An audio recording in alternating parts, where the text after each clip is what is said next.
welcome back to another episode of Hot to Trot. We've been having so much fun, and this episode is going to be even better. We have Aaron Merriman, who just got his 9th dash title for winning the most races in a year. So we have him on today, and then we also have a great group for Racing for Love. Yes, we have the Martin family, and that is Mary and Clarence Martin. And we're so excited to have them. They do a lot in the industry. There are a lot of behind the scenes jobs. Clarence runs the starting gate for at the fairs, not just in PA, but a bunch of other states. And Mary's there doing times and everything that she does to help with the family business. So we're super excited to have them with us, and they are one funny couple. They've been married for a long time, and they can definitely teach us a couple lessons in the love of racing. For sure. We just finished up with the holidays, so we're going to get to hear a lot of stories and see what everyone got for Christmas. At this time, we'd like to thank one of our sponsors, the Pennsylvania Thoroughbred Horsemen's Association. The PTHA represents the hardworking men and women at Parks Racing. The association consists of 3,000 members who are active not only on the track but off the track through association-run events and fundraisers. We are proud to run Turning for Home, an industry-leading aftercare program, having safely retired and rehomed 4,000 horses since 2008.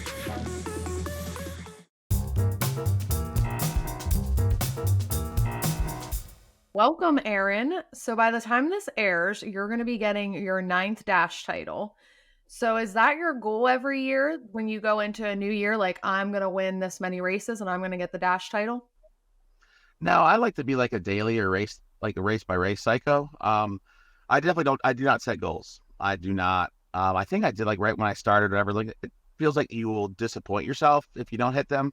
But I think like, kind of just got to concentrate on the next race. You know what I mean? Like, you're going to have disappointments and highs and stuff like that. I never want to get like too involved on the track, like with either one. I think it's worked very, very well for me. Yeah, with how many wins you've had, I would say, which you reached Fillion's record this year. So how did that feel when you beat that?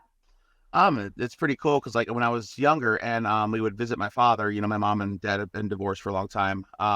Hervey, there's the World Driving Championship, and one of the stops was Northfield Park. And they had the little, I think they still even have like the little trading cards.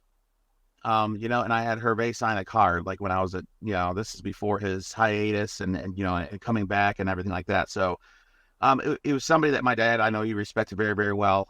And I did, you know, but then I got away from racing for like a little bit after that for a long time. But he's a world-class guy. I mean, I don't know, like, and I hate to sound cliche, especially with myself. I don't know, like, there's gonna be a day I'm gonna reflect, you know, on any accolades and stuff like that.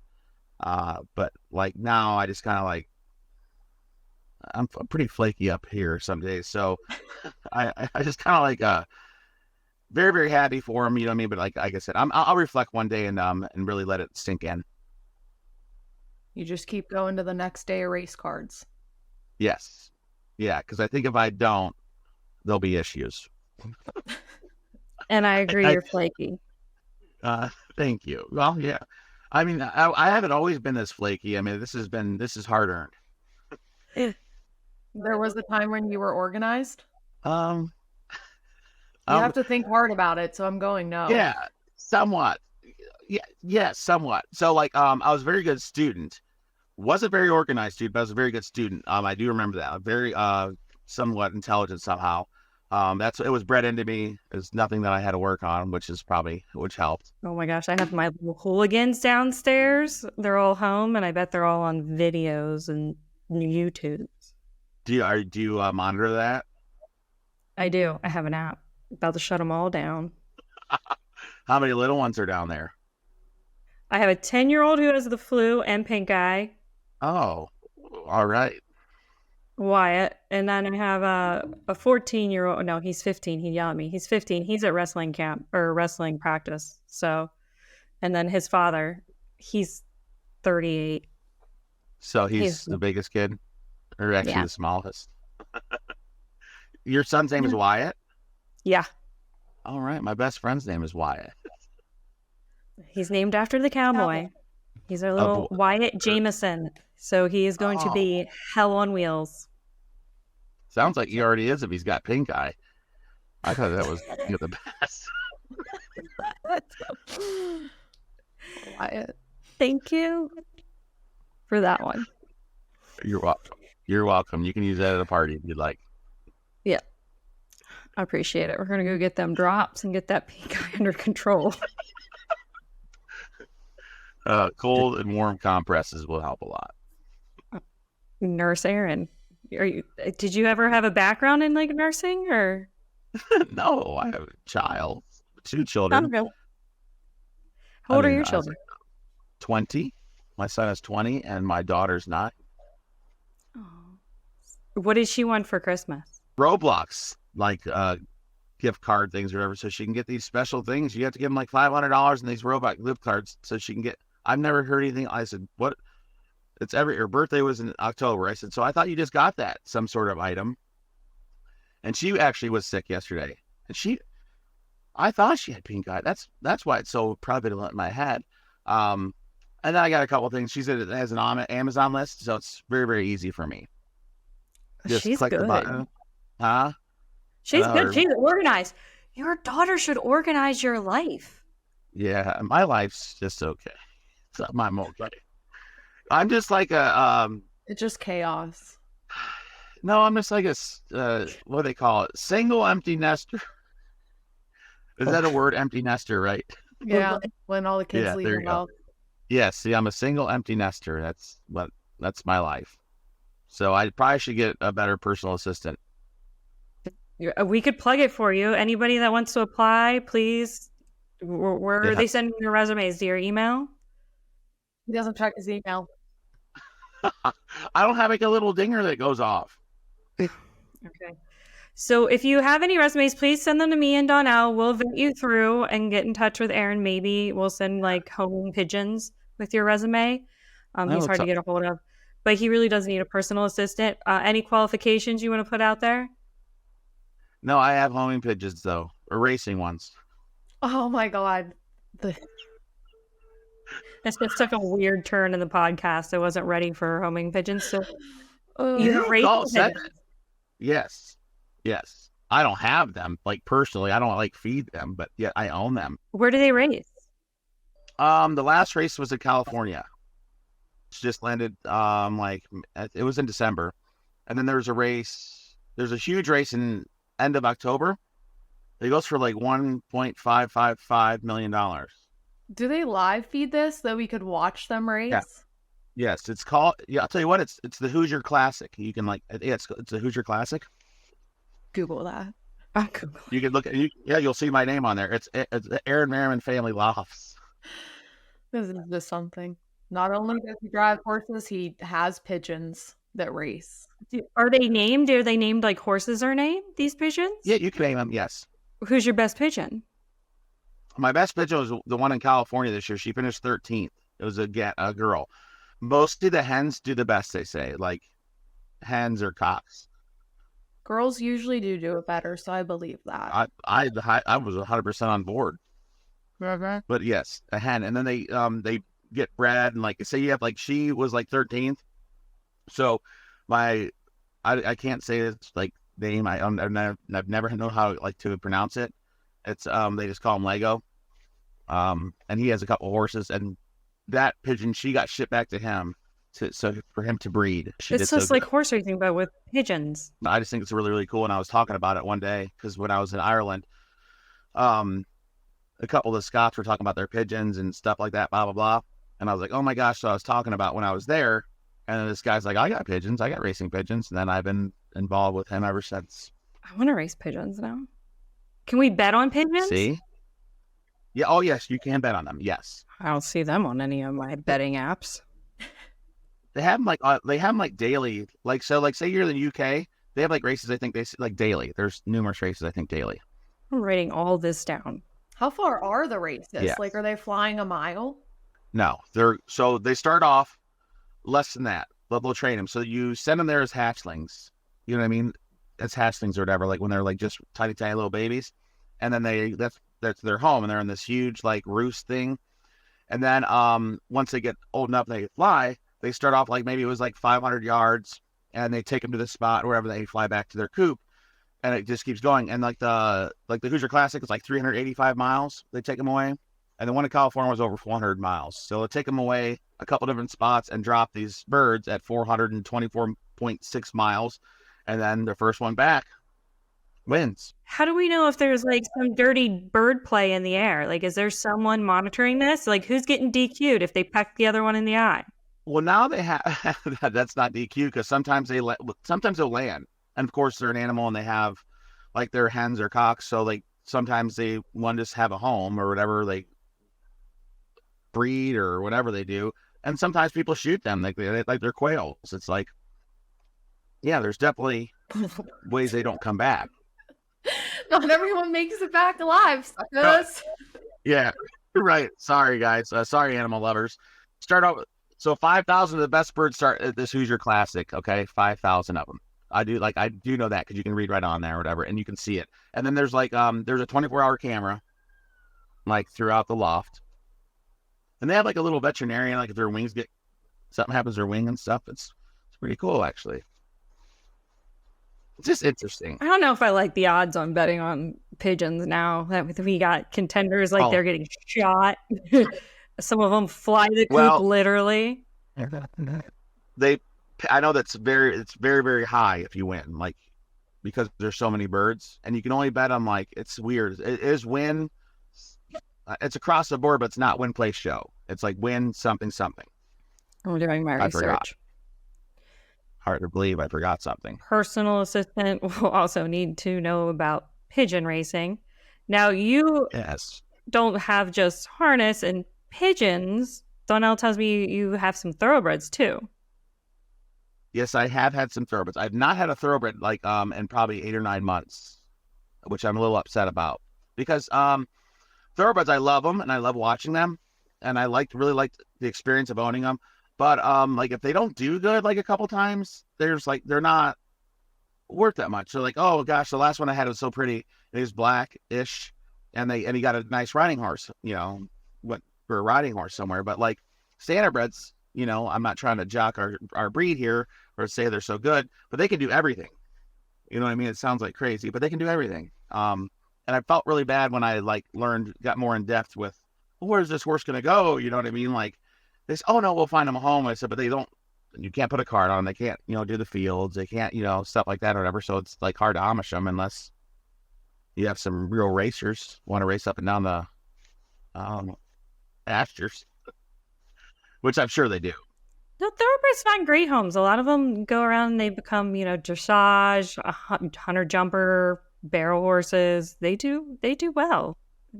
If they don't like the racetrack, believe me, there are girls lined at the door to take a beautiful thoroughbred and turn it into her new favorite horse, pet project. She's going to be doing barrels and poles with it. Poles? Yeah, doing the poles. Pole bending. Not the kind of Oh, they go in and out. Like the little dog thing show where like go in and out. Yeah. Or they jump them and then they jump. No, you don't jump. Poles is more of a Western thing. Okay. I'm not hip on that. I'm sorry. Me too. Not up to date on your. Do you know how to do it? I know Donnell knows. Donnell rides horses. Donnell's good at it. No, I make my kids do those things. Oh, you don't do it, Ashley? I'll trail ride. I like trail riding. I like grooming. I like telling the kids how to do things. But my older son was more in the barrel racing, and he did poles. But he kind of grew out of it. He grew into, I want to be a wrestler. But he still likes to ride. He likes the standardbred horses. He drives and jogs when he gets the chance. And the youngest one, he likes pony rides. He's little. He's little. He doesn't stay on. You put him on and he falls right off. That's it. But he gets back up, so it's okay. Yeah. Ponies and to fall. He likes to fall a lot. Yeah. I mean, if there was like an exhibit of him like falling, we would definitely place first, because once the horse goes to a canter, Wyatt is on the ground. Oh, poor fella. I don't like that. That's too uncomfortable for me. So riding in the cart's comfortable. Yeah. It's like second nature. I've done it a lot. I've done it a lot. I've had over $80,000 or 80,000 starts. So 80,000 I've driven in turns you've over. gone in a circle. Yes. Yeah. And you wonder why my memory's so bad. It's dizzy. Yeah, you just got to remember to pull the line and roll on. Yeah, that's pretty much what I try to do. So when did you get started in racing and why did you decide to be a driver? I never wanted to be a driver, and it wasn't anything bad. I got started,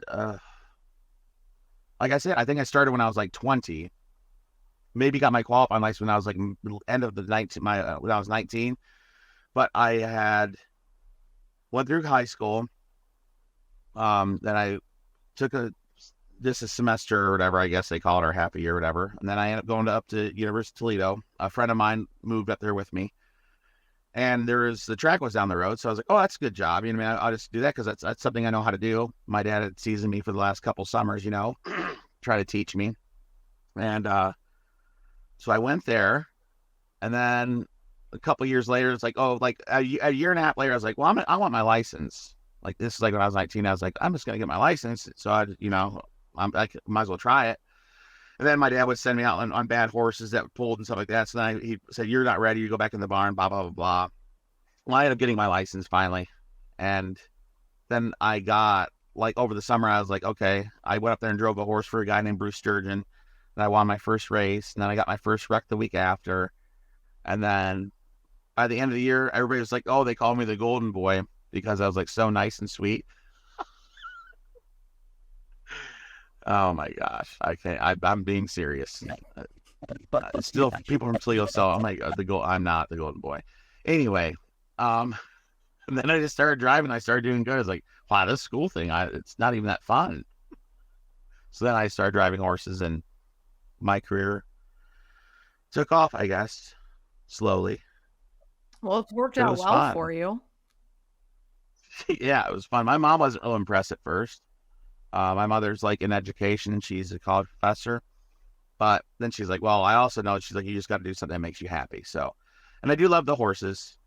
It's the traveling, especially the last 12, 14 years has been very, very, very, very tedious, and it's wore on me.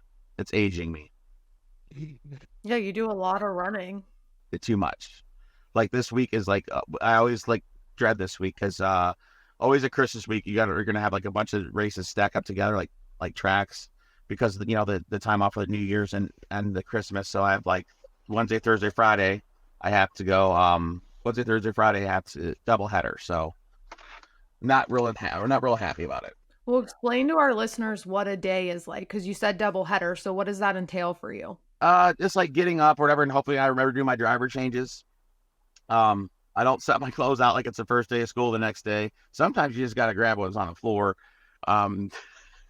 I don't usually make a coffee. And if I do make a coffee, I do a pour over. I've got a Keurig, but that's like why it's usually there. Why my best friend's been driving me for like a year and a half now. So I don't know if anybody's ever had pour over coffee. Yeah. It's like, it's like the old school. It's just, if you really like coffee, which I do, it's the way to go. But usually I'm kind of in a rush, but I'm not rushing, which doesn't make much sense. But I remember I used to rush. Oh, we got to hurry, get there. And I'm just like, now I'm like, nah, I'm good. So we got to stop and get a coffee. And then usually we stop and get a coffee. If we don't have time, then Wyatt will bring me a coffee in. And I don't look at a program. I just look what race I'm in first. And that's when I show up. So no strategy, no. I know I'm real. No, I'm not. Yeah, I'm not like probably 99.9% of anybody that does what I do. I guess just hop on. They're much more intent about it. Yeah, I just feel like I think driving like instinct wise or whatever, a lot of times or whatever, or you're gonna know the drivers. I'd race in the same place, most of the year. The drivers and the horses, you should know most of them, and you don't need to study. So when I drive bad, I just say, sorry, what are you going to do? Hopefully your good outweighs your bad. That's all. How many cups of coffee do you drink in a day? 6 minimum. 6 minimum. Wow. Yeah, black. Black. And usually the first one's just coffee. Then the second one, like when I at the Meadows especially, I don't drink as much coffee if I'm not at the Meadows. The second one's like a large with or a medium with a shot of espresso. It's usually a medium, but this is so dumb. Wyatt loses his mind because a medium with a shot of espresso is $4.01. So the penny thing just aggravates him so bad. It's too He's like, hard. we can't do this anymore. So he just gets a large. And it's like literally like 20 something cents more. But he says he's not doing that $4.01 anymore. I mean, it's kind of weird. I agree with So he'll him. never do Just that 1 cent. He's never doing it again, he says. So if you want a medium, go someplace else. Because that one's more expensive than mine. Like I have got 2 Dunkin' Donuts within like 3 miles of my house, and like a medium with a shot of espresso is like $3.29 or less. At the Meadows is a little ritzy over there. They're $4.01. Maybe you should just go to Starbucks instead. It would taste better. I like Starbucks.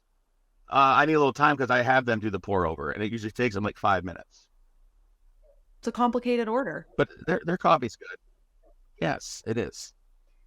Well, You're a complicated order. we all are complicated orders. Well, you're not supposed to have favorite horses, but I'm going to ask you, who's your favorite horse that you've driven? Like, of all time? All time. Well, it's very, very hard. I'll categorize them. Probably one of my favorite horses is a horse named Barn Girl. She was a good horse, but she wasn't one of the best horses. But like, I liked her so much because she won a lot and she raced against the boys. But I could drive her really, really bad, and it didn't matter. She's like, I'm still gonna put my little head down and just like grind it and do the best I can for you. And there was a horse named Midnight Jewel. Like when I moved back to Cleveland from Toledo, like a few years later, she like I always felt like she kind of put me on the map. She won 25 races in a year. I got to train her like 3 winners in a row. Easiest horse in the world to train. And both these mares are small. She was tiny, and she would race against the boys. She was so good. She's just a pacer. She could pace like a quarter 26 seconds, like anywhere in the mile. Like she was just such a good horse. And I felt like it was kind of meant to be. Oh, you had a little soul connection. What would you say, because you talked about a few points in your career that are changing points, what would you say was the biggest high of your career? The best moment that you think you've had so far? Maybe getting 10,000 wins, maybe. I don't know. That's like that's not good. Like people have like, oh my God, this happened that day. But like, I know that like some of like the cheaper races I've won mean more than winning a Sire State final to some people. So like someone needing it or being a sentimental race or something like that, those kind of things mean more to me. But like, I guess personal accolades, probably my 10,000 win. My son is not very interested in horse racing, which is fine with me. And his mother, who is one of the best people I know in the world, they followed me around until I got it. And my family. So it made me feel special, and it was a special moment. Yeah, 10,000 is a big number. And now you're heading towards 16,000. So just think how far you've come to. Yeah, I know. It's crazy. Yeah, vastly. So they're like piggybacking each other, like your milestones. But I've got them all my little signs. I know it's a piece of like cardboard, whatever but it's nice to have it recognized. Like when someone gets one, like, and I try to be friends with everybody. Like I'm the first. I'm waiting when they get off the track or whatever. Like you want to congratulate them, things like that, because everything is in perspective, for each person. I mean, like this is their 1,000th win is just like could be like my whatever win. You know what I mean? Like it's you put it all in perspective, and it means something. And then especially when you put your heart and your soul and your whole life into what you're doing. It does mean something. You guys got to support each other. Yeah, I 100%. Like yes, I try to be friendly as I possibly can be. And there's a couple people I don't like in this business, whatever, but like, that's actually grown on me actually to have enough, like, to not like someone. Usually I just kind of like suck it up, whatever, but like, driver wise, I don't have any beef. I don't have beef. No beef. Well, that's good. Do you think you're ever going to Not slow a, down one day and stop the double headers? yes. I cannot give you a pinpoint day, but like every eking like month or a couple weeks, something I might say, oh my gosh, I only want to come these 2 days. I only want to come these 2 days. And like this is the first year, like it's not, why am I being half emotional today? The first year I've had like, which one is hidden, I'm not telling people, whatever, which is fine, but I've been like sick, you know what I mean? Like something like just a common cold, whatever, like where you're gone, so it was like this spring, and slightly in the summertime, like I would take this odd day off, whatever, like, you know what I mean? Like, and like I needed it, you know what I mean? It was something I needed to do. And now I have to have some surgeries, coming up after the first year. So I am going to be taking some time off then. I've got some more testing to do like the first week of January, and then I'll figure out when I got to take a little bit of time off. So yes, I do not know when, but it's going to be sooner or later, and probably not later. Yeah. Well, it's not like you're taking fun time off though, so. No, no, yeah, it's unfortunate. Which I'm praying like I can get this surgery scheduled like a little bit before like the banquet down there, because that is a good time, whatever. And then I want to do that, and then hopefully that's good enough, whatever. Then I can go right to like take my son to Las Vegas because he'll be 21. So that's like my goal. I just set a goal. Wow, impressive.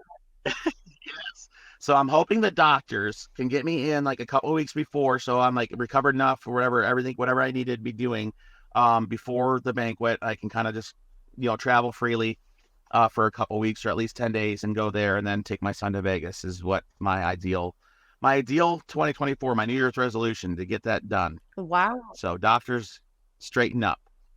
Get ready. We need to go to Vegas. Yeah, it's very important. He's ecstatic. I'm sure he is. Like he's ecstatic. He can't wait. Are you going to give him gambling money? How much are you going to give him to gamble? Whatever he wants, baby. We have that recorded. I don't know how much he'll get. Like, he's just gonna want to go learn. I think being in Vegas, like the first time I went, whatever. Yeah, at that time wasn't gambling like right around me, so that was something. Of course, you want to go try to see what gambling's all about and stuff like that, whatever. But like, it's like the people and the experience, and then the events and all the possibilities you can do. And so he's gonna go out there and he's gonna want to get all effed up for a few days or whatever, which is good. And then he's gonna say, you know what, I want to go, swing back around and do this and this and this. You know what I mean? Like, so you kind of like set your own little thing. There's some shows I want to go to. I went with my dad. I went with my father and a couple of my best friends when we went. My dad had never been, so it was kind of fun. And my dad's not a drinker. Yes, he's very, very nice. But like, so will golf. I can get him like to drink a summer shandy, like when we golf, because like, and he's like, it's like a marathon runner when he drinks it. He doesn't sip on it. He's like, oh, it's refreshing because it's like 80 or 90 degrees out, and he just kills it. I was like, Dad, that was 16 ounces. I said. He's like, oh, I'm good. I'm done. Are you going to take Manny too to Vegas? Yes, I might. If he would go, yes. I think that means we can golf. Yeah. But Vegas, your first time there, you do want to like walk to the different hotels and see everything. Like, there's a lot of sights that you need to take in and experience. Yes. Yes. The first time I was there for 5 days. Let me tell you something. If you drank all 5 days, that is way too much. So I always make it like I'm a 3-dayer whenever I usually go now. Like, I think Chris, his girlfriend's 21. His girlfriend's 21. So I don't know if she's going or whatever, but I would recommend not bringing Sam to a beach, but that's his own thing. If he likes to bring... What? They're not married. Anywho, it's neither here nor there. If he wants to go, I think that if she wants to go, then I'll say go for 5 days and spend a couple Bed Bath & Beyond days with your girlfriend. Well, let's throw you into the hot seat because I'm ready to grill your ass. All right, I'm ready. Are you ready? Rapid fire. You can't think about your answers. Just have to answer it. Favorite fast food restaurant? Mr. Hero. What is Mr. Hero? Exactly. Mr. Hero. Sounds gross. It's so good. Okay. You said like McDonald's? I don't like McDonald's much. I don't even like their coffee that much. I'm not a McDonald's. I might have a Big Mac a year. Oh, unless they have the McRib. I will. And I didn't even have one this year. I don't think they brought it back. Are they out now? I thought it was done. Oh my! I think they had better. Okay, I'm ready. You're messing the rapid fire up, Ashley. Okay, if you could be any animal, what would it be and why? My dog, because he gets to be around me, and he's just got the best life in the world. I'd be my dog Jeb. because he's so loving, so loving. If you could have any superpower, what would it be and why? Be invisible, because sometimes you just want to be invisible, like having accolades and you winning races and doing stuff like that, especially in this business, like is all awesome, whatever. But like sometimes you just like want to not be around or whatever. I don't know. I'd have to be invisible. That's why. Like to be seen but not seen. You know what I mean? Like I'd rather be heard like sometimes rather than seen. Because that means they're actually, if you're heard, then they actually know who you are. They know you. But if you're seen, you're this whatever. You're liked or disliked because of this. And so I'd like to be invisible. You made that deep on me. I was waiting to be like, so I could go into dressing rooms and Bonton. Okay. I'll go and do it now, I guess. Oh my God. Would you rather skydive or bungee jump? Skydive.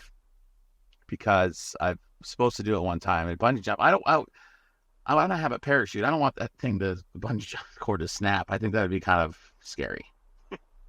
Well, your parachute wouldn't work either. It's just as scary. You'd be free falling. Right, but the first time you go, I think you have like a couple guy with you, right? So his is going to work. Chance of 2 parachutes not working isn't very good. You hold her, you know what I mean? I do want to skydive. I'd probably have a heart attack, but Drink of choice, alcoholic or non-alcoholic. What would you drink? unsweet tea, alcohol, summer shandy. If you won $1 million right now, what's the first thing you're buying? My mom's house. I'm whatever my family would need, 100%. Such a nice answer. That is so nice. Mine would be like an island so I could get away from all these hours. And be invincible.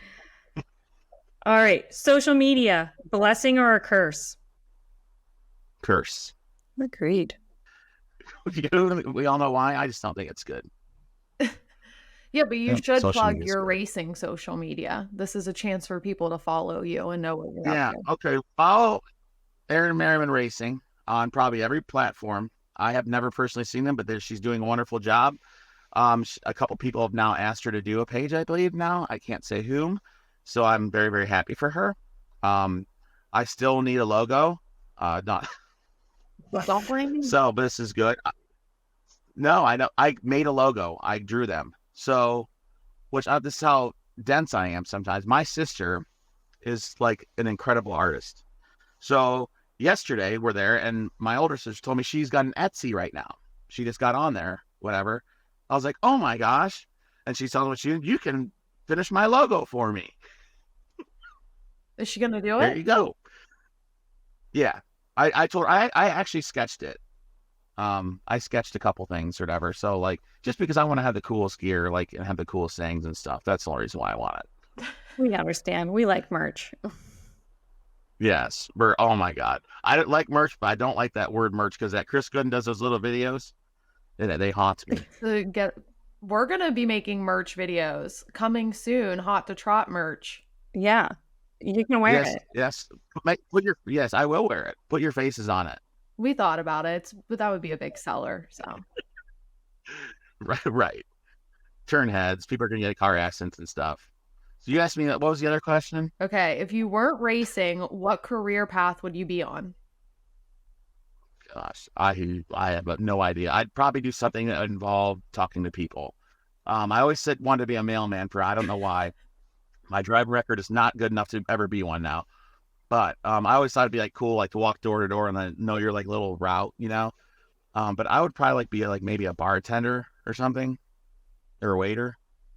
I feel like That's all. you Just would like to talk talk. too much and wouldn't get the drinks and food out on time.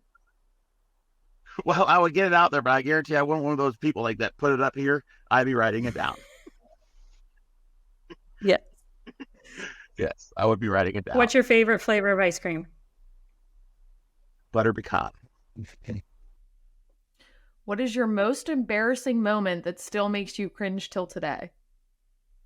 My most embarrassing moment, just when I act out of my behavior, it's embarrassing to me, whether it's for a moment or for a period of time. When I look back and reflect, it's embarrassing, and it's not who you know. Sometimes it's not who you are, but when you start acting out before processing, that's always embarrassing to me. If you were stranded on a desert island and could only bring 3 items, what would those 3 items be? Can they be humans? No, I'm just kidding. 3 items. A female, probably. I have Yeah, some they too. can. Go ahead. That's bad. My dog. And do they have a grocery store there? You can't bring a whole grocery store. You're going to eat your dog. I would have picked like a raft to get off. Oh, that's okay. I'd bring it. Well, you I could don't know, figure out a way to get phone. back. I would bring some sort of device so I could talk to my children, I guess, and family. I don't know. That's a hard question. Because my mind's like going everywhere. Like, what am I doing on this island? How did I get there? Sorry, I didn't give you the backstory. Right? Did I get dropped off there?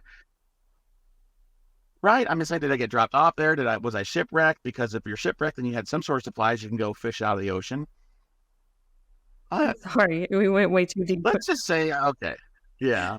A woman, a dog, and a device to talk to your kids. Okay. Don't know the last one. All right, last hot seat. What's one piece of advice you would give someone starting out as a driver? Listen. Take constructive criticism. So you got to listen to people that have done it, and don't be afraid to fail. It's 2 pieces. That's good advice. Yeah, you got to listen. I mean, there's so many. The generation coming up now is. I'm very afraid. I'm glad I'm on the downslope of hopefully being done. I'm very afraid. You don't think you're going to be 90 out there still driving? No. At one time I would say I do it, but like I'll probably like I can see myself doing it for a while longer. 100%. Like, I mean, as long as health and everything like is good, but I don't want to be out there in the way. You know what I mean? Like, I just don't ever want to be out there in the way. Like, whatever age catches everybody. Father time, catches everybody. Like Tom Brady finally retired. Whether he can do it again, he's not going to do it at the same level. So I'm not saying I have to be like in my prime, but I don't want to be out there like where I don't need to be. That's all. I don't want to be the guy in the way. You need to be the guy mentoring. Yes, I do. I feel that's one of my strong suits. I think I do a very, very good job of that. And there's some guys I'm very, very impressed with, and there's some, guys I'm very, very disappointed at. Like I said, it's more of a general, generation thing, generalization, whatever thing. I think to me, it's like this, I don't know, entitlement. I've never seen anything like it in my life. So you've got 5 wins to your credit, and guys with 15 or 20,000 wins are trying to say something to help you, and they'll tell you you're wrong, and they'll walk away. That makes not a sense to me. Well, thank you so much for joining us, Aaron. This has been fun. We've teared up a lot. We've laughed a lot. It's been a journey. Thank you. I appreciate you guys having me on. Well, thank you, girls. Thank you. Talk to you soon. Thank you for complimenting my internet, Ashley. It's great. Yeah. Goodbye. We'll wait for the final edit of this piece. Okay. Right. All right. Hopefully it's good. Thank you to the Pennsylvania Horse Breeders Association.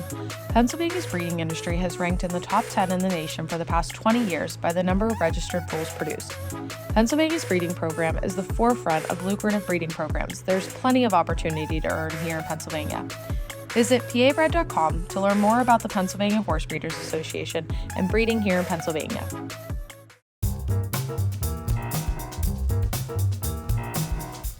Hi, Hi, everyone, and welcome to Racing for Love. We have the best guests today. We have Mary and Clarence Martin, a couple that I personally look up to and have known for several years.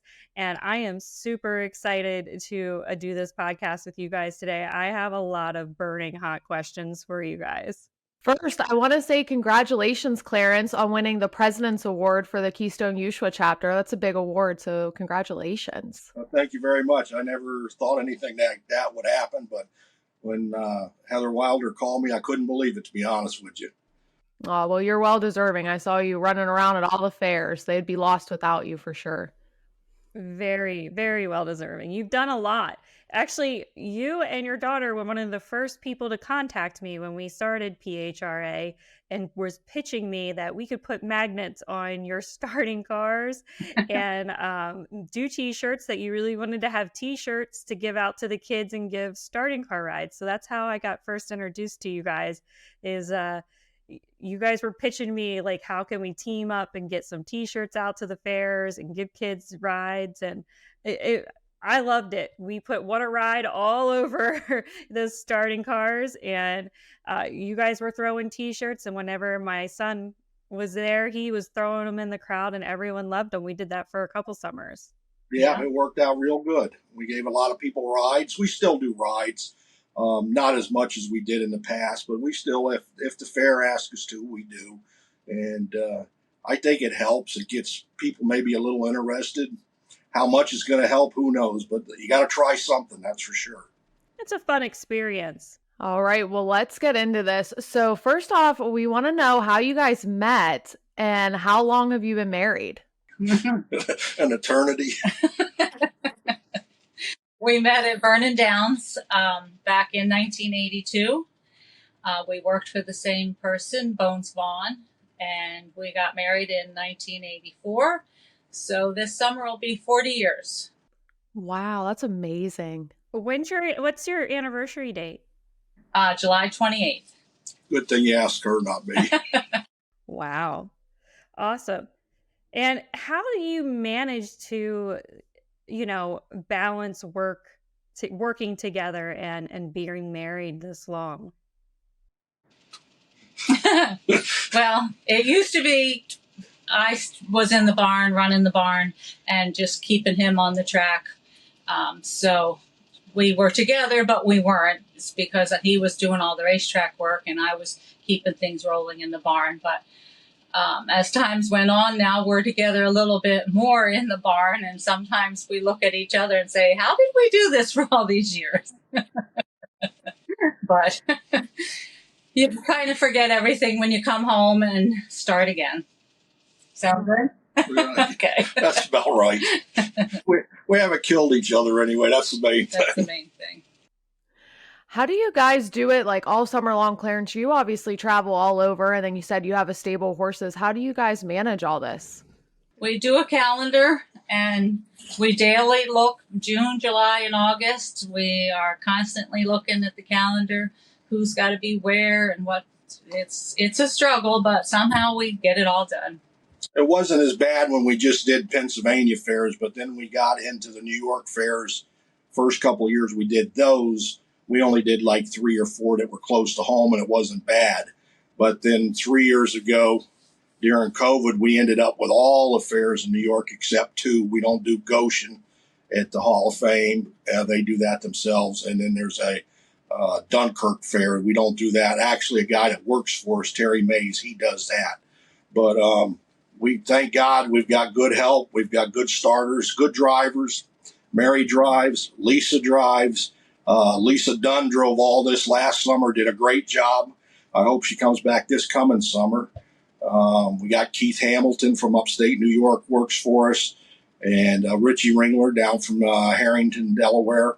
And it wasn't for Lisa running the barn when I'm gone, and Mary, I don't know if we could do all of it, but it's worked out, and it's a lot of work.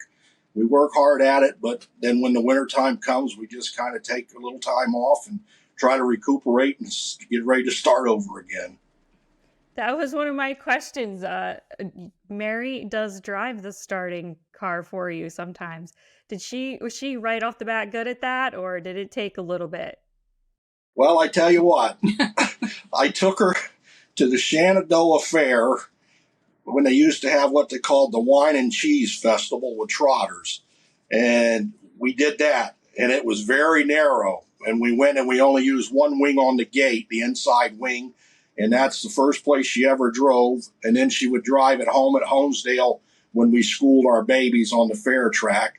And I've had 3 starters, 2 of them are very well known starters, tell me that she's probably one of the best drivers there is. No. Oh, that's awesome. How is Lisa? And Lisa, the same way, we taught her. We put her in the back seat of the gate. And when we would school our babies, she would run the speed of the gate, open and close the wings, and she'd talk to the horses and everything to try to get them used to everything. And finally, we were at Gratz about 4 years ago, I guess it was.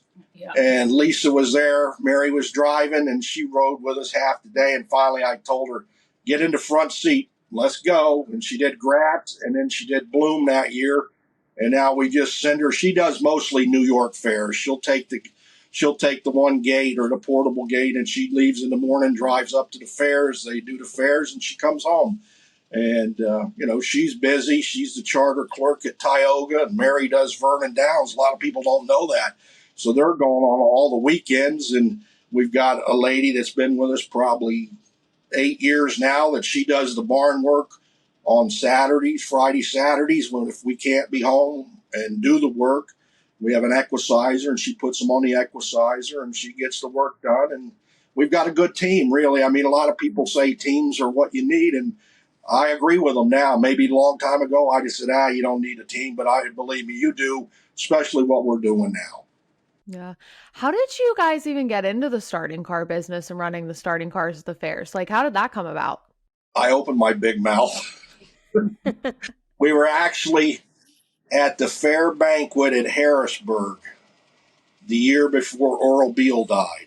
And we had the fair district meeting. And afterwards, I was standing in the lobby with Earl Beale, Ron Batoni, John McMullen, and Mr. Schoeffel, Steve Schoeffel's father. And we were talking. The starter that they had wasn't going to be going back and doing it anymore. And I said, when Lisa goes off to college, I wouldn't mind trying it. They said, you know what? That's a good idea. Well, the next day or the following day or so at Poconos, Ronnie called me on the phone, and he told me, he said, Clarence, I want you in the gate every time you can with Bob Moran. And I rode with Bob Moran, and he taught me, and that's who got me into it as far as getting my license. Bob got signed off on me and got my license. I took the test on like a Friday, and like Tuesday, the USTA called, which actually Sam Beagle called, and told me I passed my test, which he couldn't believe it, I don't think. But we did. And about 3 days later, I was actually at the first fair ever at Meadville, and Boots Dunn was still alive. And then after that, I did the first year, only did half of them. And Mr. Foucher from New England did the other half, because I didn't know. I told him, you don't know if I'm going to like doing it, and I don't know if you're going to like me doing it. So let's just do half. And we did. And at the end of the fair at Bloomsburg, Mr. Schoeffel was there and John McMullen, and they come over and they said, starting next year, we want you doing them all. And I did. And then which wasn't bad because they owned the gate. The Fair Horsemen's Association owned the gate. I just showed up and did my job and got paid and went home. So the following, in the second year, Jeff Zinnick was the head of the Fair Horsemen's Association, and they had their end of the year meeting, and he called me afterwards and he goes, Clarence. I go, yeah. He said, send me a $1 bill. I said, what? He said, send me a $1 bill. You're now the proud owner of the safari gate that the Meadows donated to the Fair Horsemen. And I ended up with that. And then we've just grown and moved on, and that gate's long gone. And I think we're up to 4 gates on the road now, and we've got one that we're building. So it's turned into a heck of a business, really, overall. And I owe a lot of thanks to the guys that got me started. Yeah, that's amazing. $1 investment. Yeah. an entire career. That's crazy. Wow. And a side note is if we're driving, he always drives because he doesn't like my driving. However, he can ride backwards with me driving the starting gate. So figure that one out. Yeah, if you're going to crash, you can't see it that way. Oh, that is so funny, Mary. So he chauffeurs you around when we're going around town. Yes, I look out the window so that I'm not watching the speedometer telling him to slow down. Now, he said you're a good driver. Do you think he's a good starting car driver or you're better? Well, he never gets to do it because he's always, in the back running the controls. But in fact, he has done it a time or two and he's like, wow, this is different. I'm like, yeah, tell me about it. Yeah. I haven't done it. I haven't done many races. I probably haven't drove 10 races. I mean, I just got thrown into it, and we did go to the Wattsburg Fair one year, and Terry Mays was going to be the first fair. He worked for us, and I had him come down the day ahead of time, and he rode in the car with us, and I did like half the card. Mary was driving, and I said to him, you get in the back. And Mary said, you drive. So I climbed in the front. Mary got out and stood on the sidelines, and me and Terry finished up the day, and that's about the only time I ever really drove, to be honest with you. You like to handle the back of it, the controls. Yeah. I enjoy it. I really do. I think that me and Donnell need to come out this summer and drive. Maybe with no horses at No, first. a terrible driver. Well, I'll drive. Don't say that. You might be a backup driver. You never know. You might be in there. I just want to see if we could do it. And you can work the gate, and let's see it without horses, though. The main thing is stay in the middle of the racetrack and don't ever go to that outside fence till I tell you all clear and you see the wings alongside the car. If you just do that, we're fine. That's the main thing. We've taught a lot of people over the years. We've taught a lot of, mainly women. I had a lot of women that drove. Kathy, that's a lady from up to Butler. She's related to Aaron Johnson and Gary Johnson. She drove the car, I don't think, about 4 years. And then her granddaughter had a baby, and now she's babysitting. This is year she didn't work. So we hired Lisa Dunn, which Lisa had done it for her father, schooling her babies. But Lisa was real good, great help. And I hope we get her back. I don't know. She might have bigger and brighter things in the future for her. And if she does, I hope it works out. But if not, her job's always open. Well, I think I'm going to drag Donnell out, and we're going to come up and get a lesson. There you go. You could let us know, and you're more than welcome. I do. I think the starting car is the best seat to watch a race. Every time I used to take people to the meadows, I'd put them in the starting car because I think it's so exciting. You're so close to the horses. That's how you get them hooked. I think if you put them in the starting car, they're hooked after that. Actually, we do the Shenandoah Downs race meet, which is down in Virginia. We've been doing it 7 years now, or 8 years. And I can't count the number of people that we give rides to. Daryl Woods is the head of their marketing and management, and he has people from out of the grandstand. We've had the Secretary of Agriculture. We've had, I don't know how many state representatives. We've had, you name it, we've had it, mayors of the town. And, they get in there and they can't believe it. And that, when the horses are right behind the gate and they're right up on the gate and they can't believe it. They video it, they take it home, they show it to their family. And it's a good way to get people interested, and hopefully it works out, and it keeps us going for a while. Yeah, it is, because horses are pretty spooked animals. It's amazing when I first started to be able to see them run up to a moving car in a mechanism. Most horses, you put down a piece of rope and they're flipping out. It's a snake. And these horses are running and touching their nose up to a moving vehicle, and and they're young. And I'm going, and I was told by Sam, a lot of work, a lot of training, a lot of, exposing them to it. And I was like, this is crazy. I didn't really realize they just run right to their nose to that pole. Yeah. And, and every driver is different. At the county fairs, I've got guys that want to be right on the gate, which is fine with me. Then I've got other drivers I'm not going to mention any names. They want to stay a length or two back. And I know what they're doing. So it makes it easy once you get to know the drivers and know how they want to come into the gate. But most of them are all right up on the gate. Sometimes they're hollering, go faster. And every now and then they might be hollering, go slower, but it works out. It's been great. And I've worked with all them young guys since they started out at the fairs, and they do a great job, and we all get along good. I think that's the main thing. I mean, I know they get a little hot under the collar sometimes, and I do too, but in the end of the day, we just brush it off, and everybody gets along good out there, and at the fairs, and it's fun, and you get a lot of younger guys. At least we're getting younger guys interested in starting to drive. Wasn't long ago we had Brady, we had Chris Shaw, and we had the Johnson boys, and it's just, it's what we need. We need more young people in this business, and we need more young bettors too. That's another thing. Yes, amen. Mary, I have a question. Some people might not know what a charter does. So would you like to explain? We have a lot of young listeners, some newbie listeners just starting to learn about racing, and what the importance is of a charter at a track. Okay, well, the program information, when you look at a program, that's information that the charter has inputted.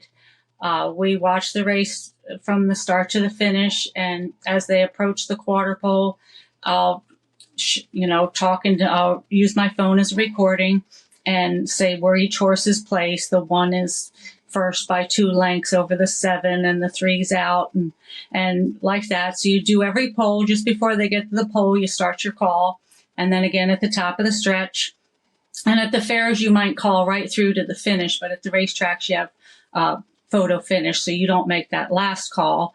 And then you get all that information and you transcribe it, and then you input that into eTrack, and eTrack takes the information you gave, and they come up with the fractions, and that's pretty much it. Then you run a judge's report, and then you take that report over to your 3 judges at the racetrack. You have 3, and they look over it and check for the breaks and that the fractions are correct and make sure that everything looks good, and then you move on from there. At the end of the night, you're usually pretty well caught up. Sometimes if there's an inquiry or a different things, sometimes will maybe back you up a little bit, but you just move through the night, one race at a time, and you go from there. Wow, it's a really important job, especially for the wagering folks. Like, we need those programs so we can, map out our next bet. So Yeah. I think The hardest thing sometimes where I work at Vernon Downs is being able to see, because it's a big 7/8 mile track. So my 3/4 pole is very far away. So the biggest problem is not being able to see correctly. But if you can keep your eye on them good, and at the fairs, they have 2 girls doing it. Well, I shouldn't necessarily say girls. It could be a man, but it's mostly women that do it. So then there's 2 of you. So if you're not sure, was that a 5 or a 6, your person helping you'll say, no, that was the 5. So that's pretty much how it works. Are you using binoculars? Yes. Yeah. And like everything else, the more you do, the better you get at it. That's a lot. You really have to pay attention for that job. I would definitely get lost in the distance. Yes, yes. Well, you can always watch the replay, go into the judge's room and ask them to bring it up on their screens. But for the most part, when it's a half-mile track is much easier because it's so much closer. But, it's a little upsetting at times when there's a lot of action. You got to really sometimes I'm just shouting out numbers, but at the end of the day, it all works out. Wow. It's such an important job and a really interesting job. And I don't think people realize that it's not just like the announcer over the speaker behind all of it's also many other people. Yeah. Oh, yeah. Yeah. Yeah. Announcers would make good charters because they have to, they pretty much do the same thing, except they have to put names with the numbers, whereas we just had to call numbers. Well, also charters could make good announcers. Mary, maybe you can announce. Oh, really? You could announce a fair. Sure, Ashley. Thank you. Now, to be a charter, did you have to go to special schooling for that? I did. I went out to the USTA. They had I think it was a 3 or 4 day school. Actually, the PHHA had Cindy Truitt and myself went out there, and they furnished it for us because they wanted more charters at the fairs. So we went out there and completed that, and then you have to be signed off from a judge. So you still have to put the legwork in at the racetrack. So then, as it turned out, Cindy is the charter now at Pocono Downs, and I'm the charter at Vernon Downs, and we were just looking for a little side job to go to the fairs, and we both have full-time jobs. But that's something that's needed too. If there's young people trying to get into the business, there's officials jobs that are always needed, as well as starters and everything else. So And you can get sponsored to go to school and get certified. So yeah, I was fortunate. Yep, I was fortunate that's how it worked out. They have the school every, I don't know, 3 or 4 years. So that's where you learn E-Track, because that's a big part of it too, is understanding the computer and E-Track. I have another question for you, Mary. Since you've been married to Clarence now for 40 years, and I got to experience a night with Clarence last fair banquet, where I literally came back from the hotel, or we were at the hotel down enjoying some cocktails with Lisa and I at the bar. And when my husband was staying at a different hotel, so I decided, Lisa's like, "Oh, just come stay with me and Mom and Dad." I'm like, "Okay." We even told Mr. Clarence I was going to come stay. I don't think he believed us when we came rolling in at 1 a.m. That man snores. Yes, he does. Yes, he does. It was like something I never heard in my life. I stuffed toilet paper in my ears, Mary. I know. In the beginning, I would elbow him and wake him up, tell him to roll over. But now it's like living next to the train track. After a while, you never get the train. Thanks a lot, Ashley. I appreciate that. And your women there, Clarence, like Mary's so sweet. She doesn't snore, not a peep. And like a little, she's in La La Land. Lisa's over there out cold, like never heard anything. I'm like, what am I going to do? I have nothing. I'm going to shove toilet paper in my ears and pray. At home, he'll go up and take a nap, and I can be downstairs in the living room and say, "Oh, he's asleep. I hear him snoring." It's a freight train. I was like, is he okay? Poor Clarence. God bless you.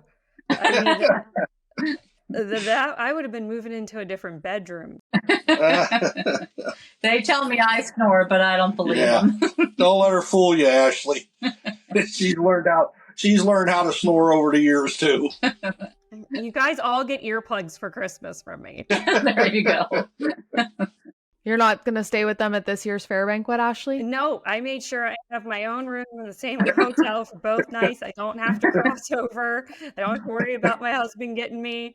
I'm good. All right. Should we put you guys in the hot seat? Oh, gosh. Okay. So these are just rapid fire questions. So just answer what comes to mind. Are you ready? Ready. Okay. Clarence, if you had a private jet, what would you name it? Come on, Clarence. You're supposed to be quick. We'll call it Mary. Oh, that's nice. Next one. This one's for both of you. When are you going to officially adopt me? Anytime. All right. Ashley Martin. My boys already have their jackets, so I'm waiting for my jacket. Okay, we'll have to see what we can do. Those are fancy jackets. Okay, one thing on your bucket list that you haven't done yet that you want to do. I want to go to the Florida Keys, which isn't that far away, but we never seem to make it there. I don't know what's on your bucket list. That's new to me. She told me she wanted to go to Europe, and I do want to go to Europe. To fly, so that'll be cheaper. I'm going to the Keys. Well, there we go. We're going to make this trip happen now. We went to the Keys last spring. It's amazing. There you go. You'll have fun. Good. I can send you some restaurants. Okay. All right. What was both of yours first jobs? I went to work for the hardware in town where I grew up in Orlando. I think probably mine was being a babysitter. That counts as a job. Yeah. I mean, you got paid for it. Yep. I got paid. All right. Mary, if you had a hall pass with George Clooney or Brad Pitt, which one would you pick? Probably George. He's a little older. Watch out, Clarence. Don't ask me that question. You'll get me in trouble. Or you're not. Good girl. I know better. So, Mary, Clarence is very good at giving surprises, because I was part of one of your biggest surprises of you not getting one dog, but 2 dogs. Because Clarence had me call in and say he thought I could get better pricing Trying to, if I would call. guy down. Sounds like him. What is the biggest surprise he has ever given you? And has there been a surprise you weren't happy about? One year he surprised me with a new car. That was I don't know how he pulled that off. That was pretty good. Yes, it's been a while since he's due to surprise me. Then you're up for a surprise. Yeah, the dogs was only 2 years ago. That was a pretty good surprise. I had no idea about that. Not just one puppy, but 2. 2, yes. I used to surprise her a lot when we first got in the horse business. I'd go to buy a sale. horse. She'd say you got 6,000 or spent. I come home, I spent 15. Yeah. She thought I'm going to kill you, but it all worked out in the end. The next surprise can be a trip to the Florida Keys. That's perfect. There you Yeah. Yeah, that'd be That'd good. be easy. Yeah. Yeah, see, there you go. What kind of dogs did you get her? What did you surprise her with? We got her a cockapoo. Aw. And then we always had springers, and our last springer that we had raised, he got diabetes, which we didn't even know a dog could get it. And he didn't last but about a month when he got it, and we were giving him insulin and stuff, but it was just too tough on him. And I replaced him eventually. I went down that day, got a springer, which is now Archie, and then we've got her cockapoo, which is Brooke. Brooke. I Yeah. think I made the call for Brooke. Yeah. Yeah. Yeah. And Brooke, he always said, that's not my kind of dog. Well, guess whose lap Brooke sits on most of the time? His. They're Yeah. sweet. All right. Next hot seat question. Would you rather wear a clown wig for a day or a clown nose for a day? Oh, my. Probably the nose. Probably the nose. The way my hair is most of the time, I'm going to say a clown's hair. Because if I don't have a hat, It's it looks usually like wild. a clown. What would, if you weren't doing charting in the starting car, what would you want to do within the horse industry? What's a job you haven't done that maybe you want to try? I've done a lot of it. Yeah. I don't know. Maybe just be an owner in the grandstand watching. Get to enjoy it. Yeah. A Yeah. taking care of woman.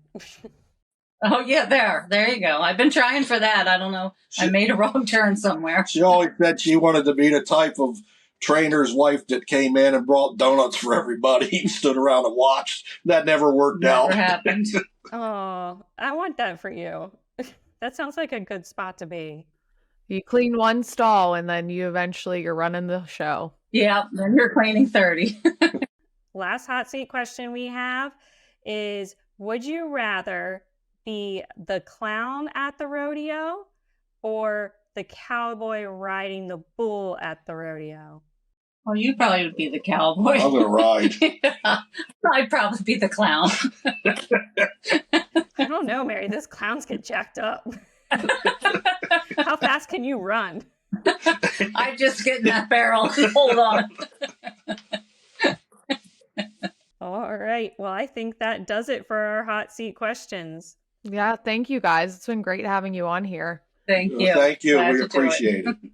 Do you have any, before we do let you go, since you've been together 40 years, you're probably the couple that we've had married on the longest. Do you have any advice on how you've made it 40 years and how to be in the industry married?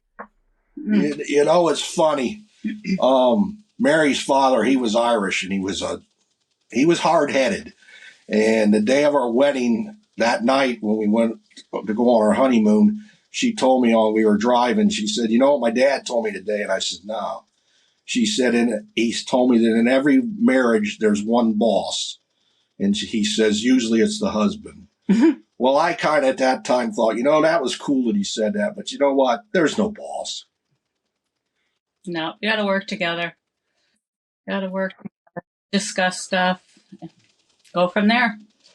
And I think laughing, because there's one thing you guys are always doing as a couple is you're laughing. You guys are laughing at each other. You're laughing. You're just always just making it light. And I love that about you guys. If you've been in the horse business any length of time, you've got to learn to laugh, because it can beat you down, but then you can win a race and everything's looking up again. So yeah, that's what keeps us all going. Winning that race, that's the feeling. It's hard to replace. And the other thing that made it easier on us is we always had good owners. And we moved to Honesdale in 93. And we went there and we had all owners from Alabama and Georgia. And when we went there, we had like 20 head. We moved over there from Poconos. And it wasn't no time we ended up. We've trained for numerous guys out of Honesdale, and they were all great, and they all stood behind us, and we had some success, and we had some failures, but the main thing is we always had good owners behind us, and we really appreciate it. We still have them. Still friends with all of them, and that's the main thing. Well, I'm so happy that you guys got on. I'm super excited to be a Martin. Lisa and I are going to get working on that paperwork to make it official. All right. We've always wanted to be sisters, so we're there you go. go. Happen. You only got a couple weeks, and we'll all be at Bedford. Well, thank you guys. All right, thank you. Thank you. All right, guys. Well, that does it for this episode of Hot to Trot. Thanks for joining us. We had a great time with Aaron Merriman. We actually grilled him hard today, I think. And then also our Racing for Love segment was awesome with the Martins.